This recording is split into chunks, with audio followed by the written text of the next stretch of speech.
Hi, my name is Leonardo.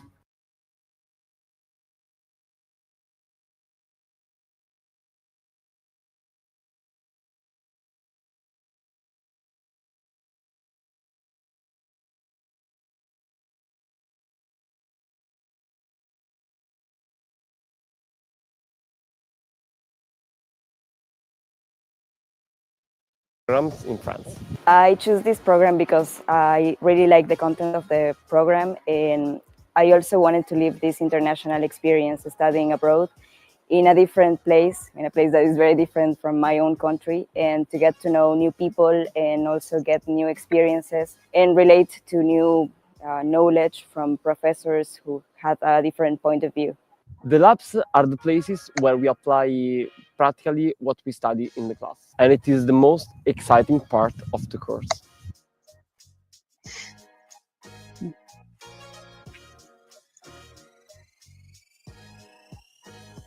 Okay, great. All ready to go. And welcome everybody to join this webinar from Università Cattolica del Sacro Cuore.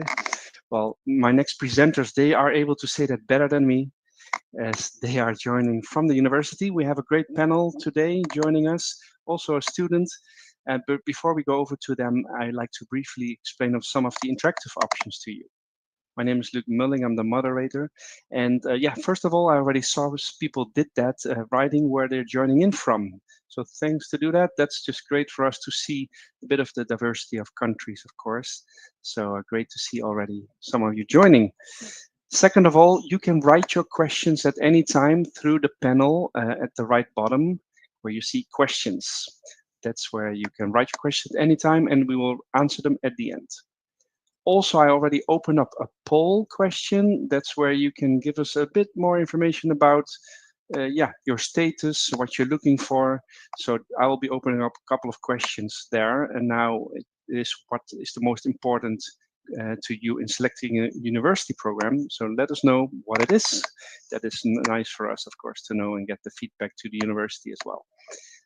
And last but not least, we have a little button to make it even more fun and interactive. It's a button called React at the bottom of the screen. If you click on that, you can give your reaction of choice.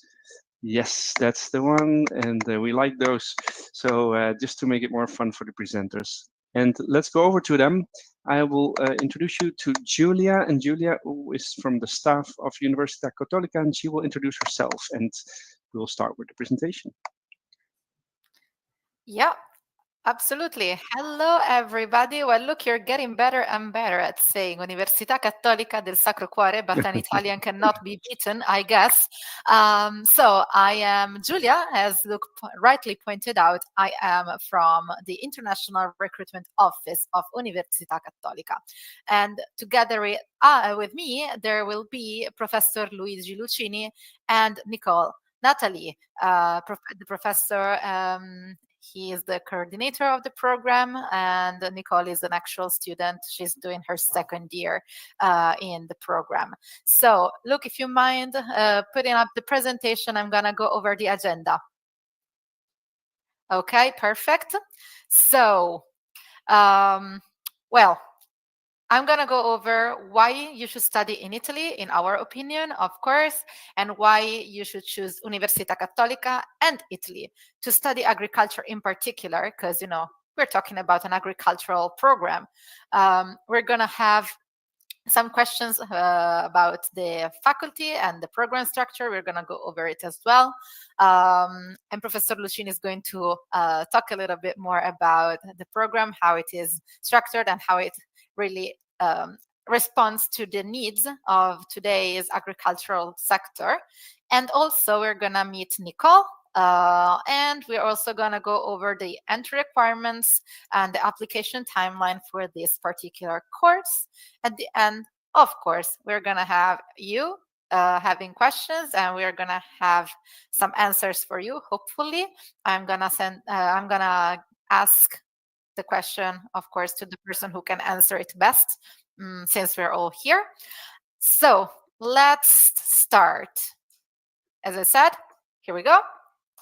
And first of all, I'd like to start from the start. So we are Università Cattolica and we're from Italy, okay? We are in Italy. We have 5 campuses in Italy. So why should you choose Italy to study?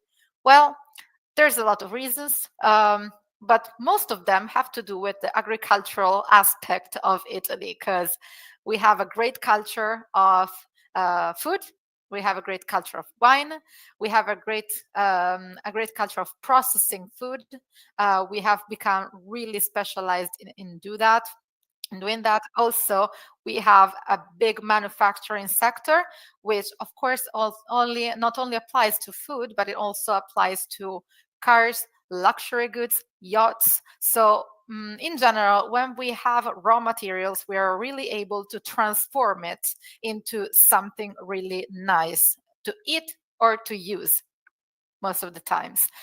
We also have a great healthcare system. So even the people who come here to study and work, they don't have to worry about, having a poor healthcare system that doesn't support their needs. So I would say usually those are the biggest reasons for you to study in Italy. Of course, also the heritage, the country itself is really nice. We have a lot of different landscapes, so different regions, different dialects. So it's really, really interesting to see this country because it's full of diversity. And well, in this country, we also have Università Cattolica del Sacro Cuore. We also happen to have this one. It is the largest known state university in Europe, meaning we are a private university. We were founded in 1921, which some of you may think, oh, that's an old one, but actually it's not that old compared to other universities in Italy. Some of them were founded in medieval times, in the 15th or actually 14th century as well. But those are all public, we are private. And we are one of the oldest private universities around Italy as well. We have 5 different campuses, as I said, and actually the campuses relate to what they study there, meaning that we don't have a campus in Cremona for, I don't know, healthcare, because we don't have the Policlinico Gemelli in Cremona, but of course, instead, we have a really big agricultural sector around the food valley of Italy, and the Cremona is actually in the center of this food sector. And in the when you think about studying somewhere, you also have to think, where am I studying it? And that's one of the reasons. We have 12 schools, so we are a really big university with many different subjects that can be studied, with a lot of students. You see, we have more than 40,000, and some of them, I'd say it's growing every year. Year over year, we have seen a stable increase in international students. Also, thanks to our very nice partner universities with which we work together, and some of them have been our partners for really long times. Well, the consequences of being this big is that we have a lot of programs. We have more than 40 English taught graduate programs between undergraduate and graduate degrees, and 200 and more Italian taught programs.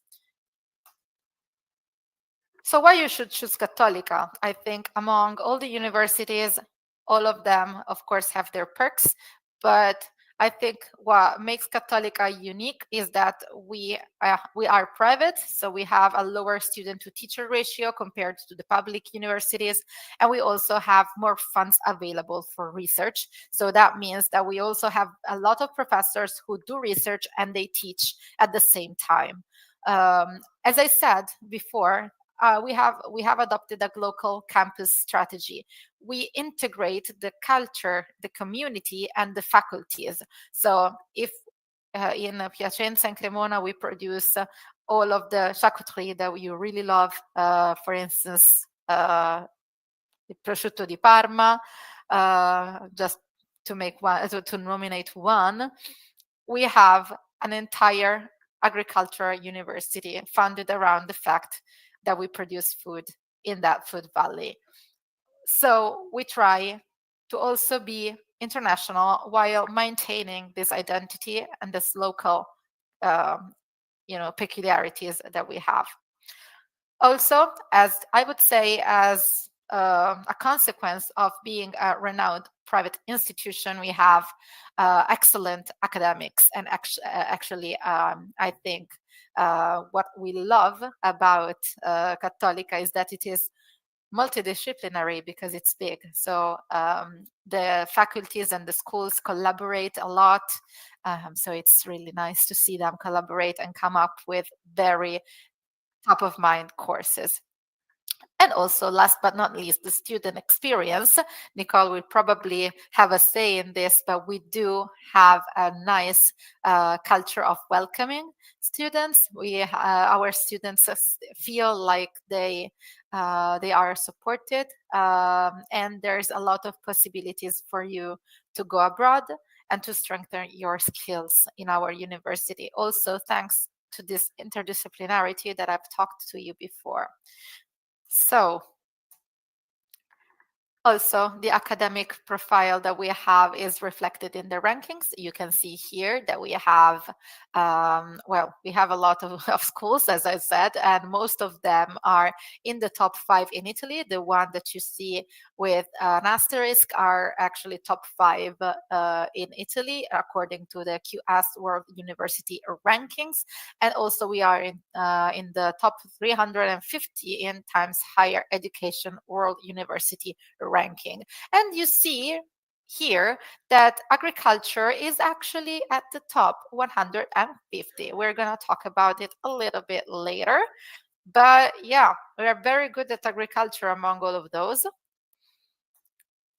Also, we are good at employing our people and our students after you graduate, or some students that we have, they start working even before they graduate with internships, career days.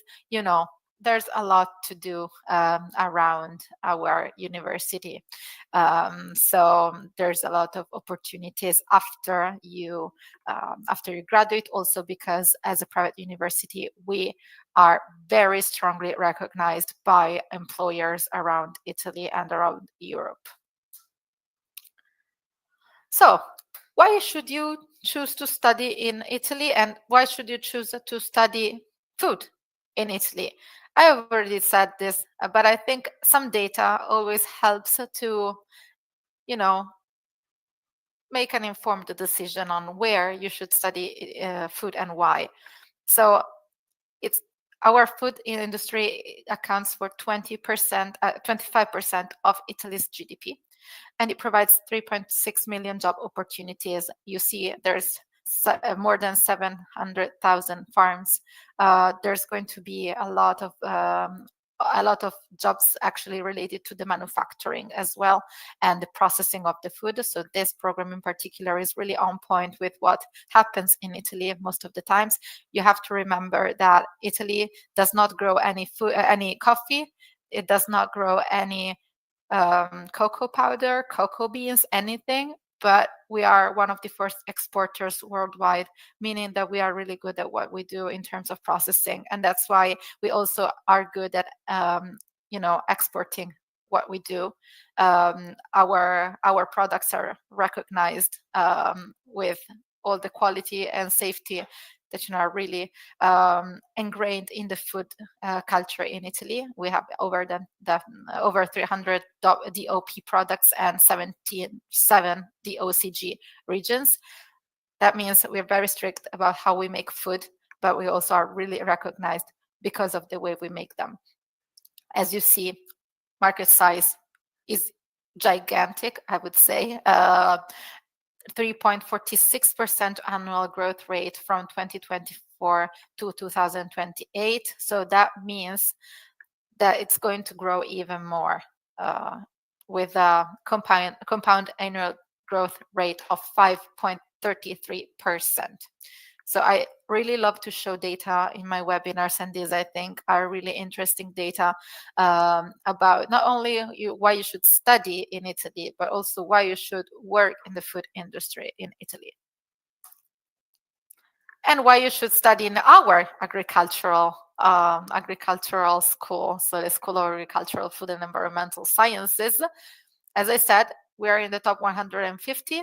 It's actually a really high employment school. We have at least 80% of our graduates who find a job within 1 year of graduation. So it's really a high number. And actually, I think also our Professor Lucini is going to, have a say in why all our programs, and particularly the food processing program, is actually really, top of mind for employers as well, because of the fact that it conveys what the market wants in the minds of students. I think it's one of the main reasons why this program is really successful. And we also have a lot of top scientists. You can also see our Professor Luigi Lucini in the list. Actually, I think this one is a little bit outdated because it has grown in the latest years. Professor Lucini is nodding at me like I know there's a lot more.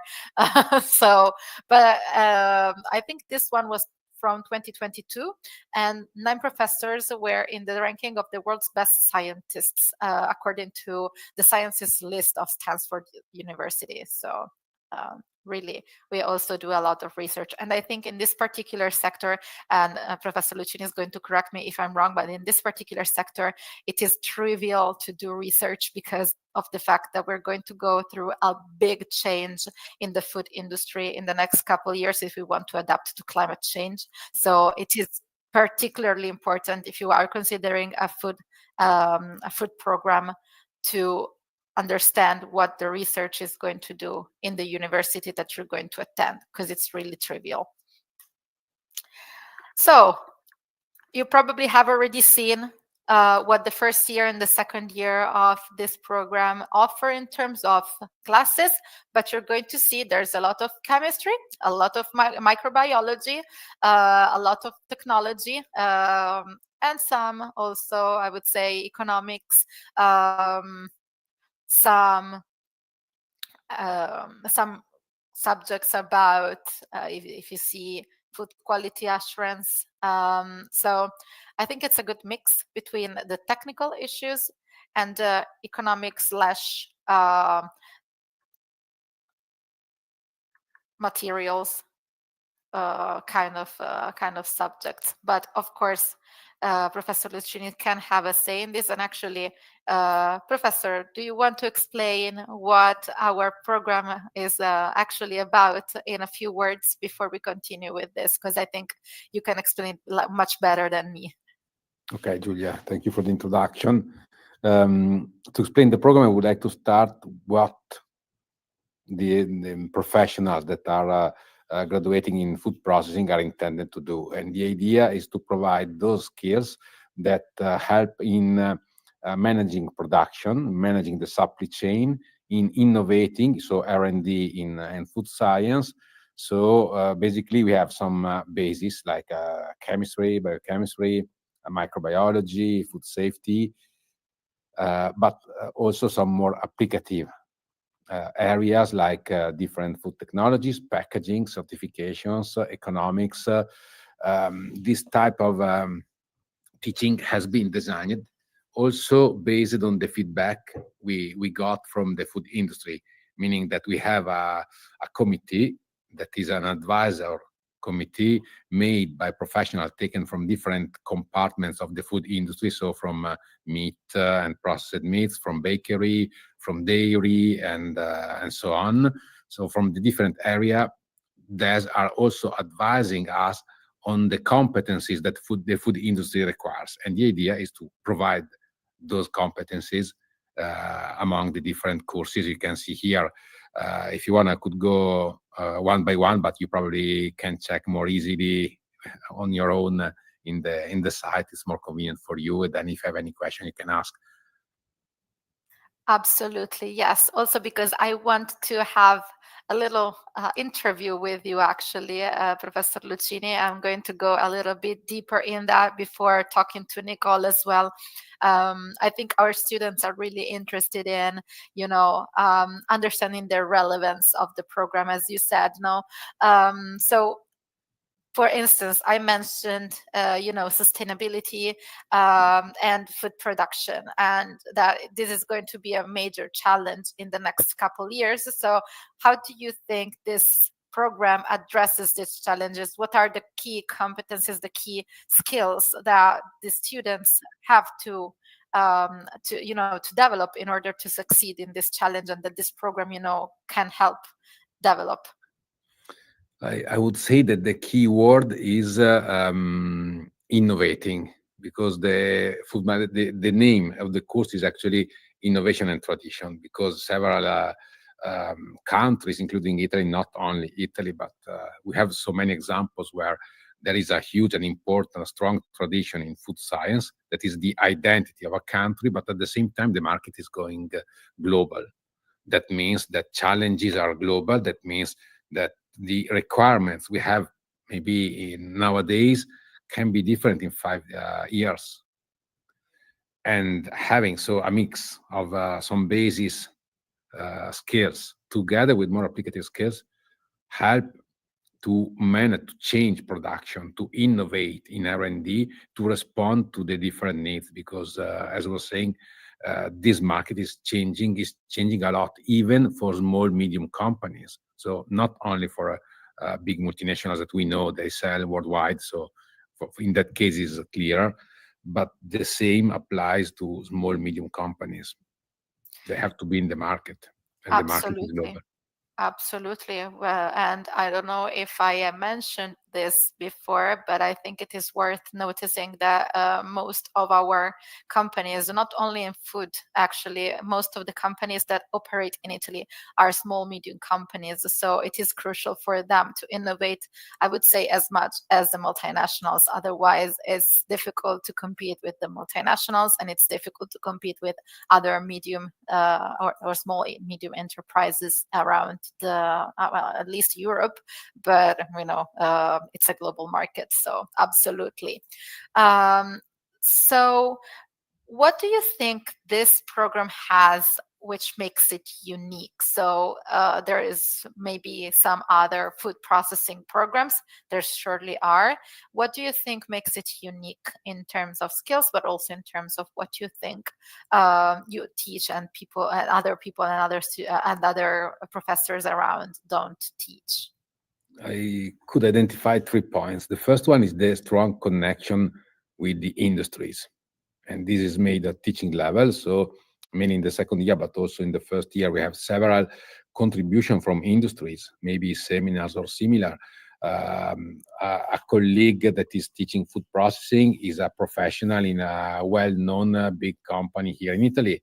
So this way, we can create a strong connection between students and the industry. So it's not like academia itself, but it's academia to provide with the skills, the professionals that can be the manager in the food industry in the future.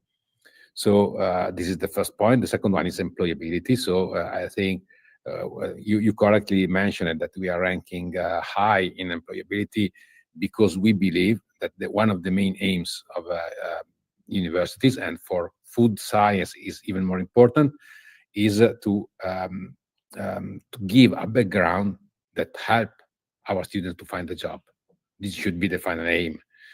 And the third point is the strong connection that you mentioned before, is the strong connection with research, right? Because this sector is changing, and is changing a lot, and new challenges are being faced in the market. If you do research in that topic, you are probably more effective in transferring your knowledge to students. So we are a research university, and I like to stress this out when I speak with colleagues and so on, because it's an important advantage. Absolutely, absolutely. Yeah. So, what do you think is an innovative like project or collaboration that you have in mind as an example and make this program particularly cutting edge? Okay, I could mention one. There are several. Not to take all the time, I could mention one option, that is the possibility to make the thesis with the industries. We have a platform that is called Agora. Agora is a Greek word that means like a square. And in this square, it's a virtual place where companies can provide some challenges or some thesis options they would like to work on in collaboration with our university. And the students have the ability to apply for doing the thesis with this industry. So it's like a way to find the interest of the student with the need of the company. It's a first attempt to let them interact. Of course, we are still part of the system, so we are still tutoring the student in thesis. And those are companies we are collaborating with from several years, so they know our pilot plans, analytical capabilities, and so on. And this Agora is the place where there's three, so the students, the university, and industry can meet and work together, because it's a win-win strategy for everyone when we can interact. Absolutely. Thank you for the example. I wanted an example like this because I think, when students think about going abroad and going to study at a certain university, they're like, okay, but what makes it different? Like, what is the actual study experience, and what is innovative about this program, and maybe other programs are not as on point, I would say, or maybe they don't have this kind of connection. So absolutely. So can you share an example of how students can apply their learning to the real world scenario? Okay, could be one the recent thesis I was tutoring. It's just an example of mine, not because it's better, but just because it comes first in my mind. In that case, that company had some problems to innovate the cream filling for their bakery, and they couldn't solve this because there are some new constraints coming from the EU laws, and at the same time, consumer requirements are changing. So we combined this company together with another company we are providing that supplies with the ingredients for the food industry. And our pilot plans, that student has been working on innovating just to manage some off flavors that can arise because when alcohol is not included, a small amount of alcohol is normally included in that creams to preserve them. But some consumers are very strict, and or for religious reasons, or because those are for children, for several reasons. By the way, this is not required. So changing the formulation, ensuring shelf life, having also those other actors that can provide intermediates and ingredients for the new formulation. Well, this job has been done thanks within the context of the thesis of a student of ours. Very interesting example, actually. I think it is one of the few programs that we have, which actually, these kind of examples, I think are very practical. There's some other departments who have more difficulties having a practical approach to thesis, but this one is a very practical example. So very interesting. So let's finish up with one and a half, I would say, other questions. So what would the ideal student be for this program? Good question. I would say someone that loves food science. We have some element of nutrition. We have several elements of food technology and so on. If you know and wish to improve how to produce foods in a sustainable way, how to face the challenges that food industry is facing now to innovate, then I think this is what is for you. Absolutely. Okay. And if And you had sorry, to, I forgot an yeah, important point. yeah. And if you like the challenge, because it's also a challenge to work in a really international context. So because almost 50% of the students are from abroad, so this makes really an international. Yeah, and we take it for granted, but it's not actually. So absolutely. For Italians, not normally. I don't know Yeah. abroad, but some like, some others. For me, it's an advantage, but I understand maybe it's not for all. Absolutely. Okay, so I think it's time for me to go to Nicole. I really want to hear your experience as well. So I think our students also wish to hear that. Thank you, Professor Lucini. It was very nice hearing from you. And I'm going to pass to Nicole. So can you introduce yourself? Tell us, where you're from and what you're doing right now. I see Nicole is on mute and trying to unmute herself, but it seems to not work. So let me try to see if I can help her. Yeah. Okay, now, thank you. Yes, there you go. Thank you so much. Nice. Can you repeat the question, please? Absolutely, absolutely. So I was just asking you to introduce yourself and where you come from and what was your academic background before you started your student career with us at Cattolica. Okay, so I'm Nicole Natalie. I'm from Indonesia, and back in Indonesia, I did my bachelor in food technology. Yes. Okay, absolutely. Thank you very much. And what inspired you to choose this course, so food processing, innovation, tradition at Università Cattolica among all the programs that you surely have considered? So for me, it's like a dream, right? Coming from Southeast Asia to Europe, and the chance to open my way in Europe with a program that is very similar to my background.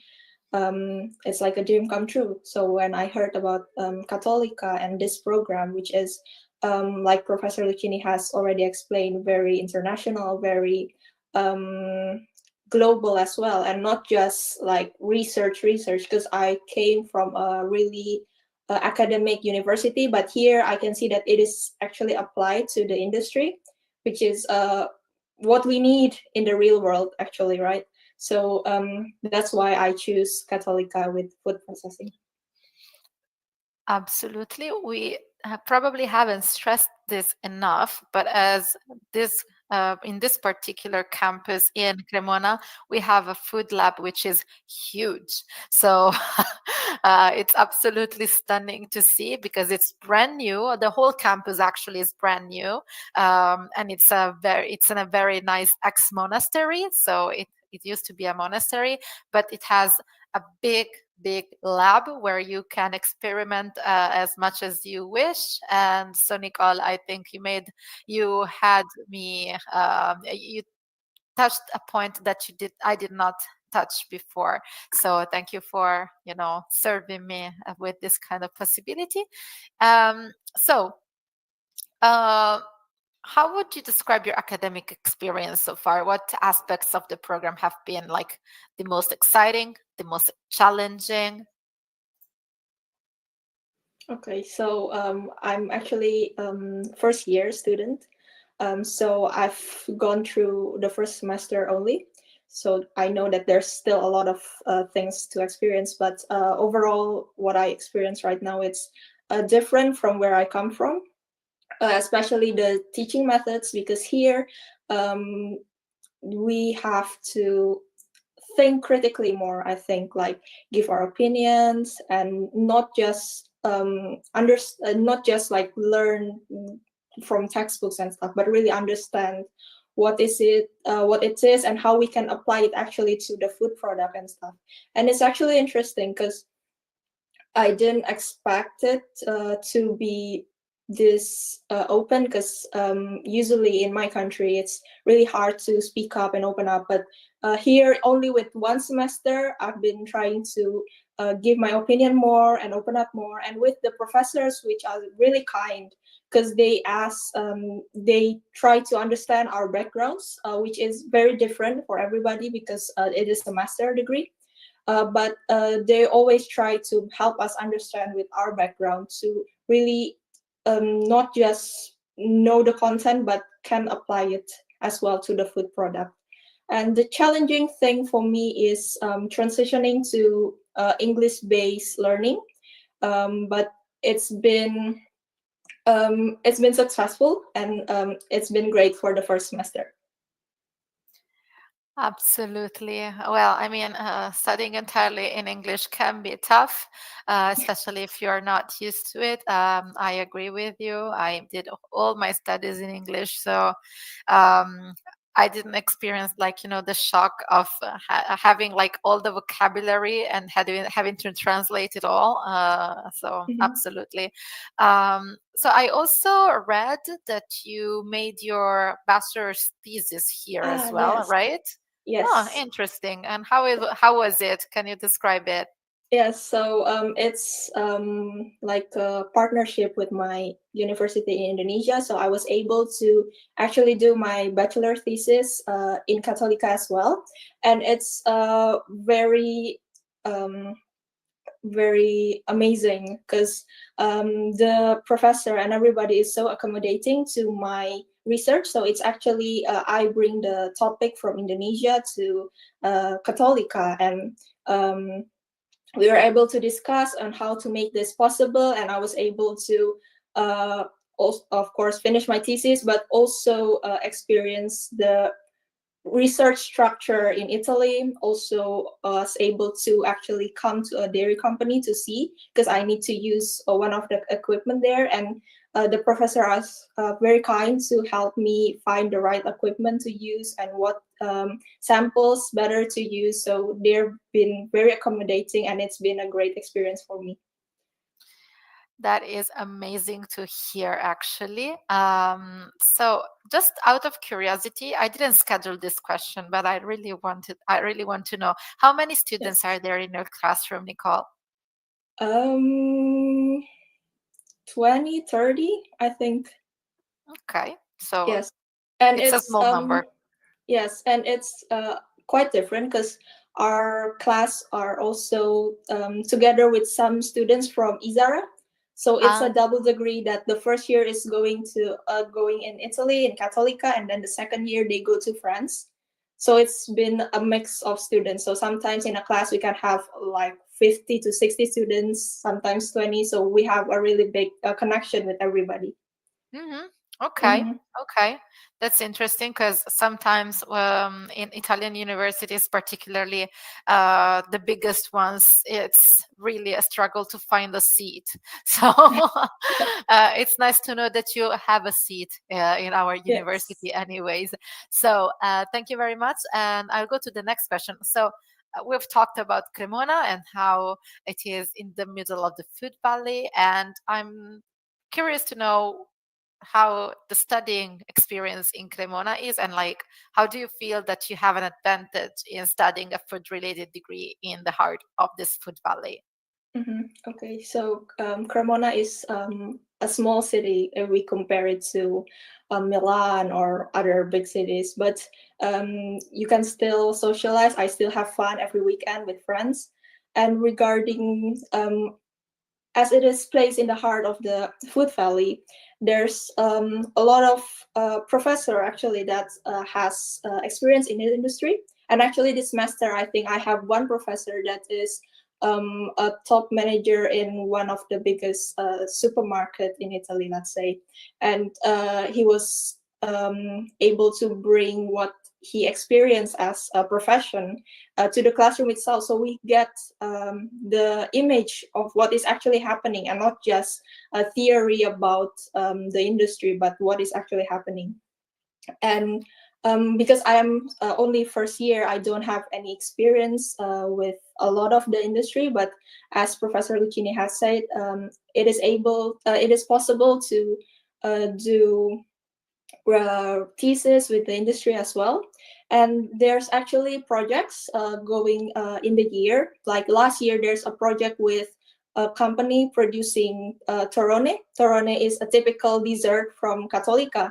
And they were able to have a group of students actually formulate a recipe for the company to make like an innovation for the torrone. And it is presented in the Torrone Festival. So there is a festival here in November about torrone for a week. And they were able to present their dessert there, which is very interesting. Unfortunately, I wasn't able to join because I have my thesis, but from what I heard from my friends, it was really fun and what an experience. Yes. Amazing. There's one thing that you have to know about the food industry in Italy and the food culture in Italy is that we have a sagra for everything. So sagra is like a fair, but it is dedicated to anything. It can go from frog legs to polenta to whatever, literally. So it's really nice. Thank you, Nicole. One last question before I move on to the last part of the webinar. So what advice would you give prospective students considering this program? So for me, the biggest challenge for me is just to take this leap because it is big, like moving to a new country where the majority doesn't speak English, so I have to learn another language as well. I'll be far from home, but then it's the best decision I've made thus far. So I think for me, if you like the program, you think you can benefit from this program and this is for you, then I think just take the leap. Yes. Thank you. It's a very hopeful and full of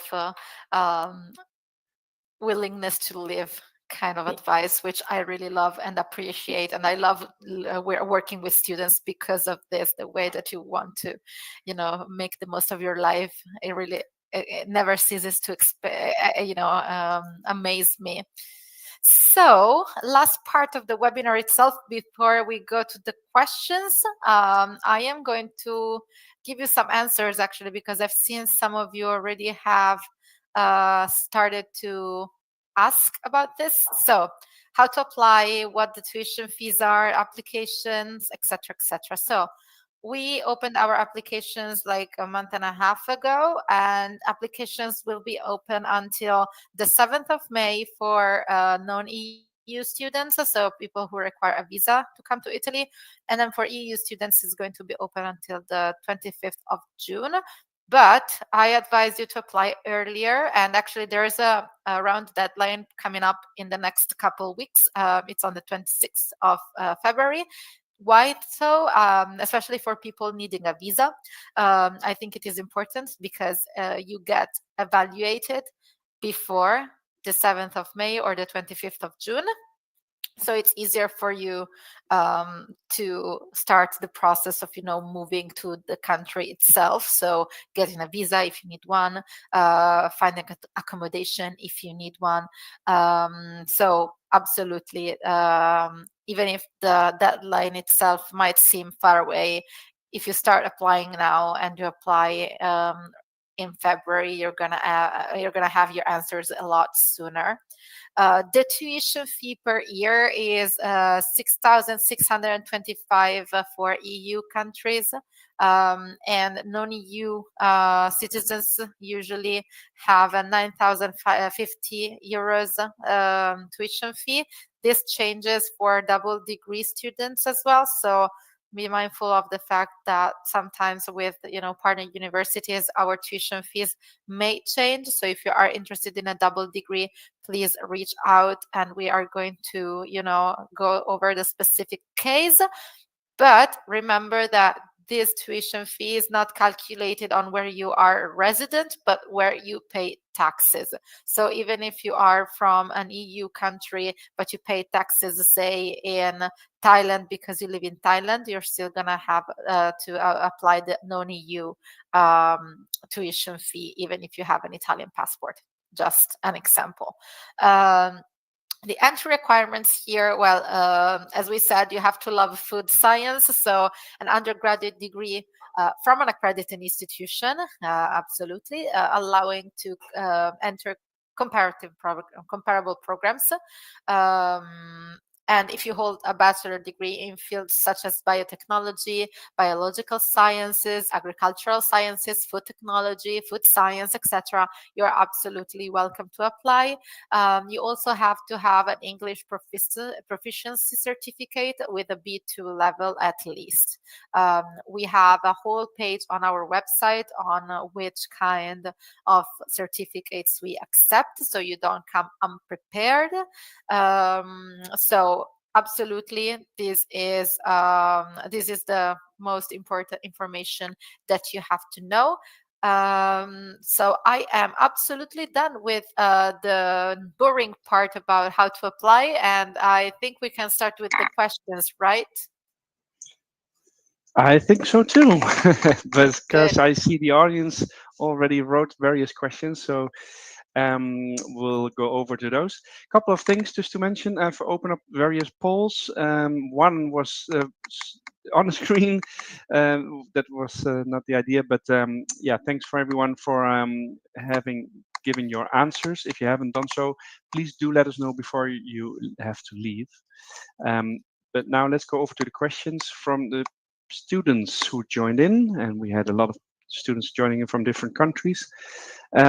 First of all, Virginia was asking, what are the admission requirements? Well, I think that's just been described in the fee as well. So Virginia, if you're missing something, then let us know. Sanjay was wondering about a PhD program. And I think Professor Lucini could answer a little bit better than I can. Yes, we have a PhD school that is called the Agri-System, because it's a PhD school that is made by three faculties: economics, law, and food science and agriculture, and should cover is intended to cover the whole food system, so from regulation to economics to processing. In the last years, we enrolled 30, more or less, around 30 PhD students per year. So it's nowadays roughly 100 students enrolled. Okay. Great. Well, thank you for that answer. Nicholas is asking about any restrictions of age. Any age restrictions? Not. Okay. Thank you, Professor. But in general, well, for this kind of degrees, the professors are the ones who raise hands when it is too late, but usually it really depends on what the professors want in class. Usually our range, what I can tell you is that our range is between 21 and 26, but that doesn't mean a 27 or 28 years old cannot enter. Of course, if you are a little older, what I can give you as an advice is to write a really nice motivation letter, which gives us an idea of why you want to go back to school and why you weren't in school before. Just because our admissions team really values, hard motivation and why you want to do this program. But I think other than that, it is also a matter of what the professors want in class. Good. Thank you. And next question is from Francisca about the application fee. Absolutely. Yeah, there is one, and it is a 75 euro application fee. This one is for you to be evaluated. So I didn't mention it on the previous slide while I was talking, but it is a fee that we ask you to evaluate your profile thoroughly, and it is non-refundable. Okay, thank you. Next question from Alsu about scholarships. Could you tell a bit more about that and any entrance exams as well? Okay. Absolutely. So we don't have an entrance exam itself. What we evaluate during our evaluation process is your academic background. And of course, if you meet the basic requirements, well, if you haven't studied food science in your bachelor's, it's really difficult for you to get in. So, because, sometimes some other education systems are less strict, I would say, than Italy regarding who can enter a certain kind of program. But if you have the minimum entry requirements, saying if you have a degree in a related subject, and then if your overall performance was good in your bachelor's, you are evaluated positively. And then, as I said, most important thing I would say is the motivation letter as well, and the English requirement, which, I mean, it is crucial. Nicole said that it's crucial to know English well enough to study in this language. Regarding scholarships, we do have some scholarships, especially for non-EU students. We have an UCSC, Università Cattolica del Sacro Cuore International Scholarship, which lowers your tuition fee to 6,250, if I'm not mistaken. Anyways, anything related to scholarships you can also find online. I'm gonna finish this presentation with a final slide, which you're going to see.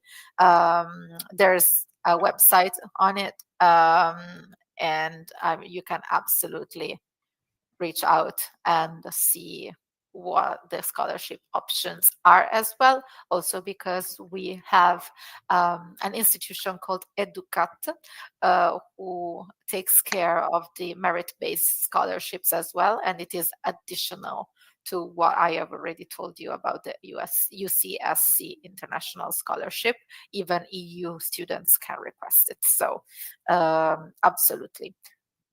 Julia, sorry if I may add. Yeah. For the section, when you have what we call a non-ideal profile, there is you normally, when you enroll, you have an interview with the coordinator, so with me, and based on the transcript of record, based on your background, if you are motivated, as Julia was saying, so if you're really motivated to do this master, and your profile is at least partially in line with the requirements, one option that has been used in the past that is actually valid is to let you take some additional credits on a specific topic. A very simple example. Maybe you completely missed it in your bachelor food chemistry issues. Then you can have this additional part that you have some reading, and then you have a rather simple interview just to demonstrate that you have acquired the minimum requirements, just to let you to be able to follow the lectures. And this is normally not a huge demand in terms of time, and it's a good compromise for those students that maybe are not ideal but are still very motivated. And I have also a news, Julia, it's pretty new, so you probably don't know. We are collecting money from industries, from some foundation, to have additional fellowships. Of course, That those is very fellowships interesting. are, yes, it should be, we are still defining. So in the very next future, soon, this will be released, but the idea is to support students that for their average in terms of performance and credits they acquired, so they are performing well. So it's after you enroll, but this is will be a substantial reduction of the tuition fees. So instead of giving money to the student, because then you have to pay taxes and so on, it's much more convenient for us and for the student to have a reduction of the tuition fee. This is not 100% defined, but it's something that will be in place for sure, and we can have much more details in the very, very next future on that. This is very interesting. I did not know that, but it's if it's not 100% defined, usually they don't tell me. So I'm absolutely happy to hear about this. We are still discussing now. It's within the faculty. Okay. So That's why then will be passed also to when it's clear. Okay. Good. Well, great news coming as well. So thanks for that addition and for that insights. So we're going over to the next question from Alena. Alena is asking what thoughts of a student can catch your attention in a motivation letter. Well, I think what Professor Lucini was saying actually is very interesting for us to notice. Now, I always say we read thousands of motivation letters. So if you tell a story about, you and how you came to the realization of, this kind of program being the right fit for you and what you want to do with this program as well, what you want to do with this degree later, what motivates you to get this degree, and what you're going to use it for. And the more you are creative in these answers, of course, it has to be something real or realistic. Don't write I have to beat world hunger with this, because I mean it's a noble a noble motivation, but it's kind of difficult to tackle on your own. But yeah, something like the way that you think this particular degree is good, it's good for you, and also why Cattolica in particular, I think, because Catholic is unique in the way it teaches as well. So I don't know, Professor Lucini, if you want to add anything, but I think these are the main issues that we want to see tackled in the motivation letter.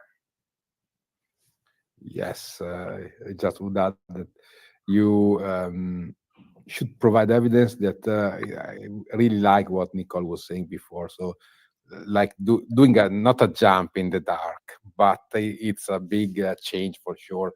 Deciding to go abroad, far from the family, and taking an international course, and this takes some motivation. I think at the end, the feedback I got that then the student is happy, but takes some motivation because it's you go a bit outside from your comfort zone for sure. It's an investment, but it's outside your comfort zone. So if this can be perceived, I think it's a very good starting point. Yeah. Okay. Well, great. Thank you very much for that insight, and hope that answered the question for Elena and others that wondered about that. At this point, I don't see any further questions from the audience. So if we still have a couple of minutes, if you have one, then let us know. This is the right moment. Also, we have the students here with us, so real insights from Nicole as well. Take advantage. Let's see if there was one. Yeah, so Vivian is asking, and I see that actually also from the poll was that one of the top questions that people wanted to know about housing. Yeah. So Vivian is wondering about if the school has accommodation or how does that work? Yeah. So, like most of the universities who right now are working in Europe, we are having a little bit of struggles with finding accommodations for all our students, actually, because you guys are a lot. 40,000 students is a lot. It's a big number. So, some of you come from really far. So we know that it is a huge issue. What we can tell you is that Educat, the entity I was talking to you before, has some accommodation available. You can find more information about, how to apply for that. Unfortunately, it's not covering the whole demand for housing and accommodation, but we try really hard. Almost, I would say that I should add one thing. Cremona in particular is a little bit less competitive and less costly than other universities in Italy, university cities in Italy. So even if you want to find accommodation or need to find accommodation on your own, it shouldn't be as costly as the other university cities that you know of usually. So Milan, Rome, those are really expensive. Cremona is a little less expensive. Plus, in our website, you can find some information about websites and services providing accommodation privately. So if you go on the website, on our website, you can find a dedicated section. You can have a look at that as well. If you're finished looking at Educat and you don't know what to do anymore about accommodation, you can also have a look at that as well. Okay, I'm going to put the links actually in the list. So I forgot to mention there's a couple of links. If you click on apps at the bottom and then click on there, you find links to the to both the application portal as well as to the accommodation. I'm going to actually share already now here. As a note, here you go. There you see the link to the program overview. So by all means, check that out. You find the details, admission, and anything you wanted to maybe still to know. And also, I think you can apply directly from there, if I'm not mistaken. Yeah. So okay, good. So you can click on that link and watch it at your own pace. Because at this moment, we have no further questions. That means we're slowly rounding off the session. And from my side, I'd like to thank everyone for having joined. We had a good amount of people joining in from different parts of the world. I saw Bulgaria, Chile, Russia, Spain, India, Greece, well, just various others, UK. Thanks all for joining in, and maybe you'll be colleagues in the classroom, so to say, next year. Who knows? But thank you also, Professor Lucini, very much for your time.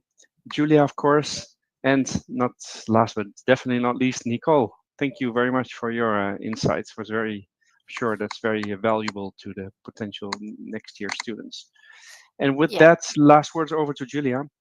Yeah, absolutely. So thank you very much again. And if you have any questions, issues, if you find there's something that wasn't clear to you, you can absolutely email us. You're going to see the email on this final slide. It's international.inquiry@unicat.it.